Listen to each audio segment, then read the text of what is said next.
Okay, so this guy, Zhou Mingrui, is just knocked out cold, right?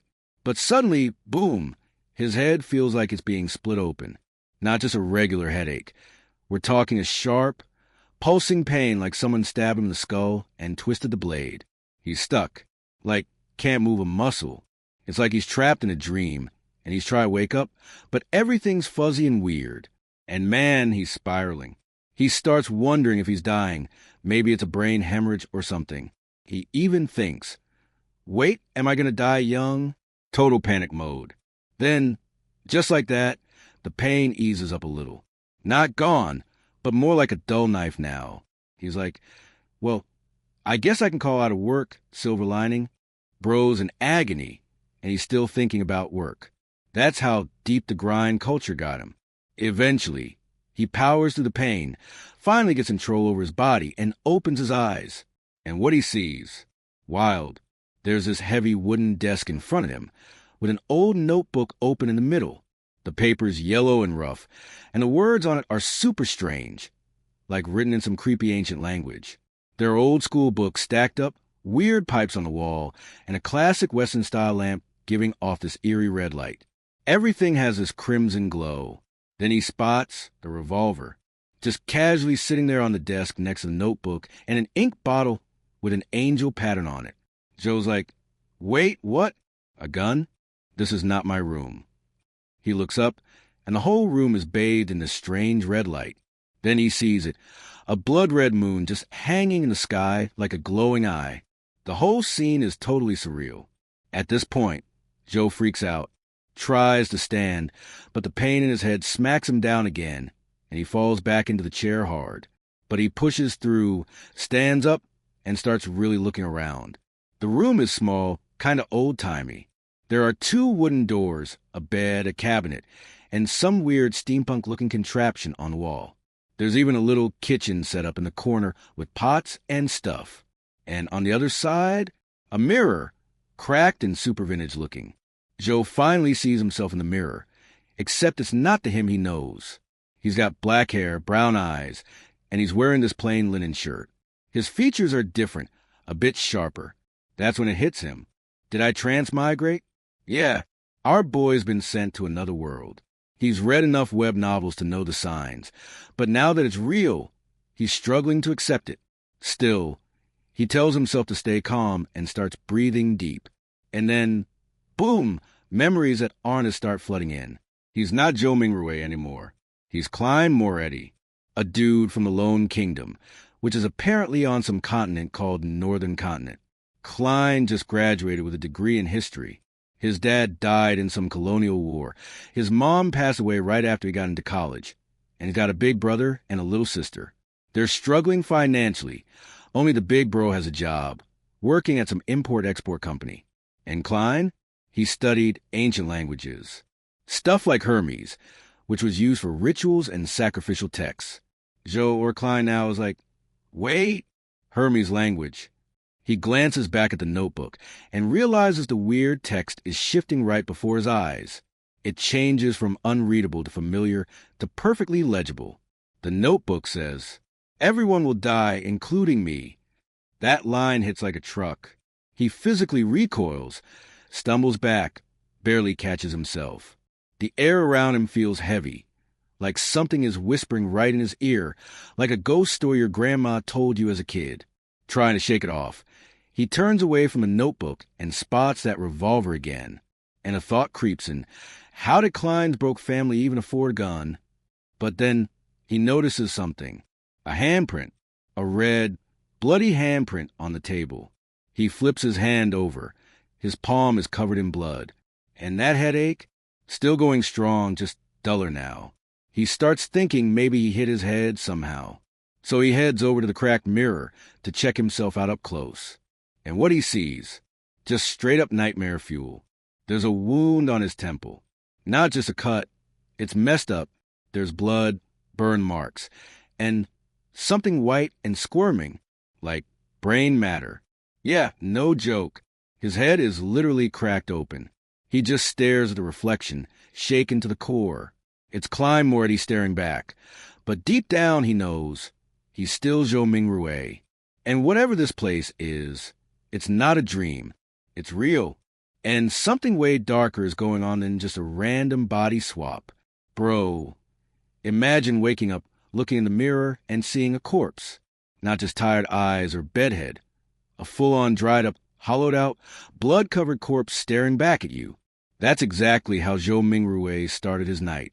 At first, he couldn't believe it. The guy in the mirror had wounds no living person should survive. But then he touched his chest. His heart, still beating. Skin, warm. Knees, bent just fine. Okay, so somehow he was alive, but he had no idea how. He tried to check his head wound again, but the light in the room was too dim. Only that creepy reddish moonlight lit things up, and it wasn't helping. He turned to look at the wall by the desk, and suddenly a memory hit him. That old gas lamp by the pipes? Yeah, it came back to him. This wasn't his place. This was Klein Moretti's place. The memories didn't feel like his, but they were there. Apparently, Klein had a rough family life. Poor, scraping by. But his older brother Benson had pulled off a miracle. Argued with the landlord to get gas lines installed, just so Klein could study better at night. Even managed to buy a gas lamp cheap through his job. That memory hit different. You could feel how much Benson believed in his little brother. So Zhou tries turning on the gas lamp. Nothing. No light. Just a bunch of clicking and hissing. Then another memory kicks in. The gas meter by the door. He walks over, pulls a coin from his pocket, a Lone Kingdom copper penny, bronze shimmer, super old school, and drops it into the meter. Click. Clang. Gears grind. He walks back, tries the lamp again, and this time, boom, a warm glow fills the room. The creepy moonlight vanishes. He finally feels safe. Now, back to the mirror. Zhou inspects his temple wound properly. The bleeding had stopped. And get this, his exposed brain was healing. Flesh was growing back, like it was regenerating on its own. He stares at it like, wait, did transmigration give me a healing buff? Either way, he was alive, and he wasn't planning to waste a second chance. First thing he did, grabbed a towel and soap, and headed to the communal bathroom down the dark, creepy hallway. He was more worried about scaring his sister Melissa the next morning than anything else. That tells you something about the kind of guy he is. The hallway was straight out of a horror film. Dark, long shadows, red moonlight spilling, and just enough to make everything worse. But he makes it to the bathroom, turns a faucet, and water comes rushing out. That reminds him of the landlord, Mr. Frankie. Short guy with a top hat who hated when tenants used too much water. Like, screaming through the door angry. Still, Joe washed off all the blood, cleaned up his shirt, and tried not to think about getting evicted by a guy in a vest with a cane. But then it hit him. There was a lot of blood. His room probably looked like a crime scene. He rushed back and yep, blood on the floor, a bloody handprint on the desk, and oh yet a bullet in the wall. That's when it all started coming together. Joe grabs a revolver from the desk, opens the cylinder, 5 bullets in one used shell. Someone had definitely shot themselves in the head, and it looked like that someone was Klein, except now Joe was in his body. He cleans everything up, wipes the blood, puts the bullet back, and sits down to stare at the words on the notebook. Asterisk, everyone will die, including me. Asterisk, so many questions, man. Where did Klein get the gun? Was it suicide for real or something more shady? What kind of trouble did a broke history grad get into? But right now, those weren't the biggest questions on Joe's mind. What he really wanted to know was, asterisk, why did he transmigrate in the first place? Asterisk, he misses family, his friends, the internet, good food, everything. He didn't ask for this. As he sat there, fidgeting with the revolver, something clicked in his brain. Bad luck. That's how this whole spiral started. And then, asterisk, bam, asterisk. He remembered something right before dinner in his old life. He'd tried a luck enhancement ritual from this weird ancient book he'd bought as a joke. It was called Quintessential Divination and Arcane Arts of the Qin and Han Dynasty. He only tried it because he'd been on a crazy unlucky streak lately. Phone stolen, work going badly, people scamming him. So he figured, why not? The ritual sounded super basic. 4 portions of staple food in each corner of the room. Take 4 steps counterclockwise. Chant some mystical phrases about heaven and earth. Then stand there with your eyes closed for 5 minutes. He didn't expect it to work. He just wanted to try something. But now, standing here in someone else's body with healing powers and memory fragments he never lived, it had to be the ritual. And that gave him hope. Joe suddenly sat up straight, eyes wide. If the ritual caused a transmigration, then maybe, just maybe, he could use it again and find a way back. Back to his life.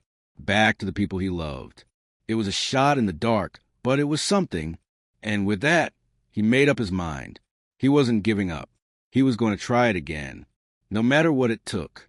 All right, imagine waking up one day in someone else's body, with their memories shattered like broken glass. That's exactly where Zhou Mingrui finds himself. But once he locks in a plan, something solid to hold on to, his fear fades away like smoke. Finally, he can think straight. He starts digging through the old memories of Klein, the guy whose life he's now living. And man, it's messy. It's like trying to watch a movie where half the scenes are missing and the rest are scrambled. Some parts don't make any sense. Like, where did Klein get that beautiful revolver? Did he kill himself? Was he murdered? What's up with that creepy note that said, "Everyone will die, including me"? No matter how hard he tries to remember, it's just gone. Even the normal stuff Klein should know is spotty. Like, this guy went to university, right? But now, Joe's pretty sure Klein wouldn't even be able to graduate again if he tried. That's how scrambled his brain is. And yet, he still remembers he has an interview in 2 days with the history department at Tianjin University. As the red moon sinks and morning light creeps in, Joe watches the sunrise. The moment's peaceful, but it doesn't last. He hears footsteps. Someone's up. Melissa's awake. She's always as punctual, he thinks with a soft smile. And because of Klein's memories, she feels like his real little sister. But deep down, he knows she's not. Melissa's different from her brothers. Unlike them, she didn't grow up going to those church-run Sunday schools. Nah, she caught the wave of the Lone Kingdom's new public education system. 6 days of class a week. Way more serious than that 1-day-a-week stuff. Sure, it cost a little more, but it was almost free compared to the education you'd get. But Melissa, she wasn't your typical girl anyway. While other kids played with dolls, she was obsessed with gears, springs, and machines. Her dream? To be a steam mechanic. And with her drive, she actually made it into the steam and machinery department at Tianjin Technical School. Girls got skills.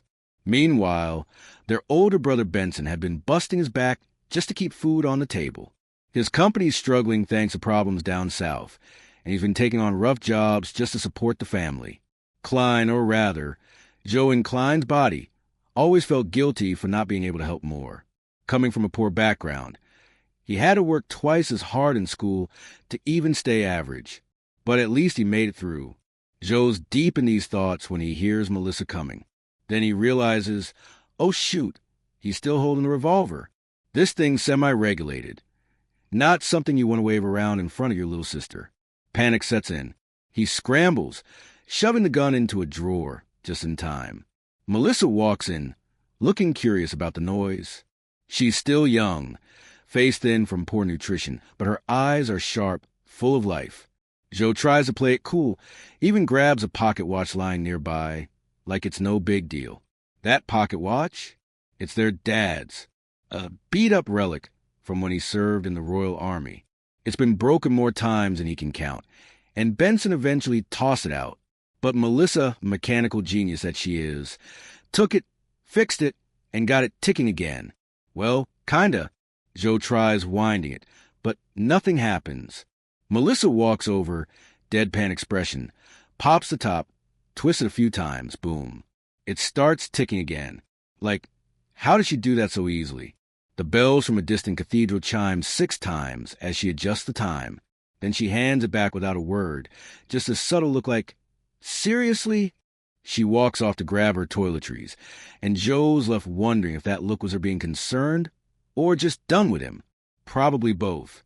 He laughs under his breath, playing with the pocket watch as his thoughts drift back to that bizarre mystery. If Klein shot himself, why did Melissa, sleeping just a wall away, hear anything? That's not something you sleep through. Something's off. Then Melissa returns, sees him still fidgeting with the watch, and sighs like a big sister dealing with a hopeless case. Klein, take out all the bread. Buy new ones today. Get mutton and peas, too. I'll make you stew. She starts boiling water, pulling out this tiny can of cheap tea leaves like it's gold. They sip weak tea and chew on rough rye bread. Not the worst, but definitely not great. Joe's starving, but he still forces it down. Gotta eat something. Melissa wraps up breakfast, then gives Joe her list again. Don't forget the bread, the mutton, the peas. Repeats it, just in case. She's clearly worried he'll mess it up. He nods with a smile. All right.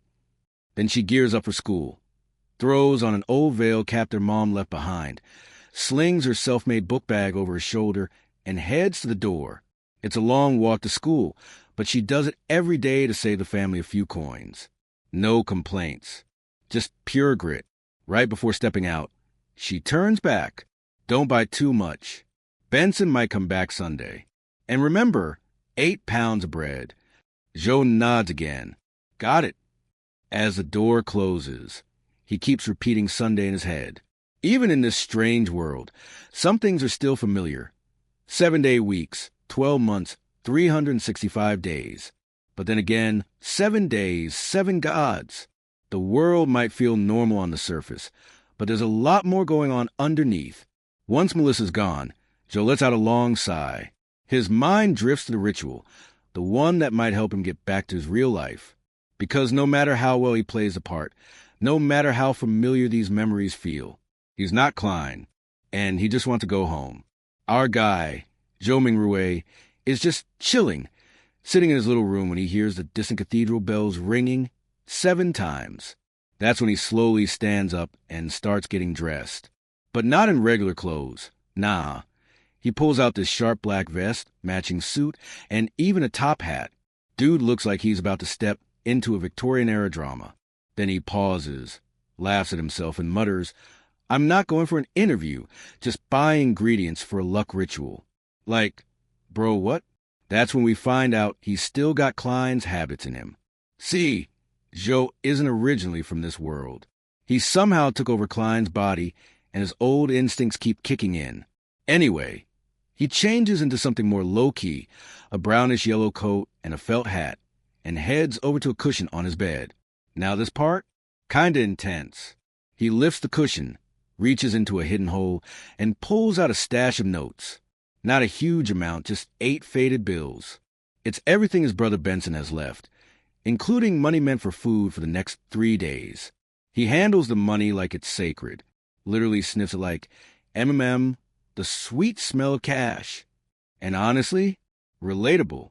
He's admiring the designs, the watermarks, even George III's goofy mustache. You can feel how much this dude needs money. He takes 2 one-solely notes and hides the rest back in the cushion, tucking the 2 into his jacket, away from the loose change in his pants. He's being extra careful. Like, this isn't just a grocery run. This is survival. Then, right before he heads out, he just freezes at the door. His instincts start buzzing. Klein's death is suicide. Didn't feel normal. Was it really suicide? Could something weird happen to him if he just walks out like nothing happened? So he turns back, opens a drawer, and pulls out a revolver. Yep, man's not taking any chances. Even though he's never fired a gun, he figures just having is enough to scare people off. But he's also smart about it. He's worried about misfiring. So he spins the chamber and makes sure the empty slot from Klein's suicide is the one lined up with a hammer. If it fires by accident, it'll be a blank. Gun in pocket. Money clenched in the same hand. Joe finally steps out. The hallway is dim like always, and when he hits the street, boom, sunlight. It's almost a lie, but the city, Tingen, is up north. So even in summer, it's still kinda cool. But man, the streets? Rough. Dirty water, junk everywhere, and way too many people hustling just to survive. Street vendors are yelling left and right, selling fish, muffins, eel soup, you name it. The air is a chaotic mix of smells, some good, some definitely not. Joe walks through all of it, gripping his revolver and clutching his notes like his life depends on it. Because it might. This place is crawling with pickpockets and starving kids forced to steal just to eat. He stays hunched over, low profile. Eventually, the crowd thins and he can finally relax. That's when he hears this accordion music. It's coming from this street performer, and around him are these little kids in ragged clothes just vibing to the music, dancing, smiling, like for a moment they're not starving, not homeless. It's honestly touching. Even this worn-out woman passing by, face dull, dressed dirty, she lights up watching those kids, probably remembering when she used to dance like that. Joe keeps walking and turns onto another street. He heads to this little bakery owned by a sweet old lady, Mrs. Smyron. She's been around forever, always kind, always baking. Her lemon cakes? Apparently legendary. Joe walks in, asks for 8 pounds of rye bread. Mrs. Smyron immediately goes, "Where's your brother, Benson?" Joe plays it cool, says he'll be back soon. She smiles and starts teasing him, talking about how he graduated and should be making real money soon. "You'll have a bathroom to call your own," she jokes. Joe just forces a smile, because deep down, he knows that dream is super shaky. Unless he aces this university interview and lands that lecture job, things won't change. And even then the pay? Huge jump. A lecturer makes 2 gold pounds a week just starting out. That's more than double what Benson earns. More than most workers make at all. It'd be like jumping from a $3,000 to $15,000 monthly salary overnight. No wonder Klein used to fantasize about a big house with a balcony, kitchen, even an underground storage room. But all of that, still just a dream. No connections. No job. And the only skill Klein had, history, isn't in demand unless you're connected to banks or nobles. So yeah, Joe's feeling the pressure. Mrs. Smyron jokes again, "No, I've always been this young." Then she hands him 16 loaves of rye bread and charges him just 9 pence. It used to be 11, but prices dropped thanks to protests that got the Grain Act repealed. Joe vaguely remembers the law was about blocking cheap foreign grain to protect local farmers. He carefully pays with one of his precious notes and heads off to the market across the street to buy ingredients for his sister's favorite dish, mutton stewed with peas. As he crosses the square, he sees tents set up and clowns handing out flyers. There's a circus coming to town. Joe's like, Melissa would love this, thinking about whether he could afford tickets. Just as he's about to ask, this woman appears out of nowhere.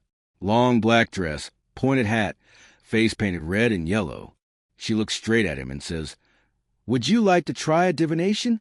Joe blinks, like, "Wait, what?" She says she does tarot readings. And that word, tarot, hits him like a truck. It sounds just like Earth's tarot cards. And yeah, turns out this world's version came from a dude named Rosel Gusta, basically a god-tier genius. He invented tarot, overthrew a kingdom, became emperor, got blessed by a god, and even pioneered colonialism. But Joe, he's now wondering, was Rosel another transmigrator like me? Could someone from Earth have shaped this entire world? With that thought, his curiosity spikes.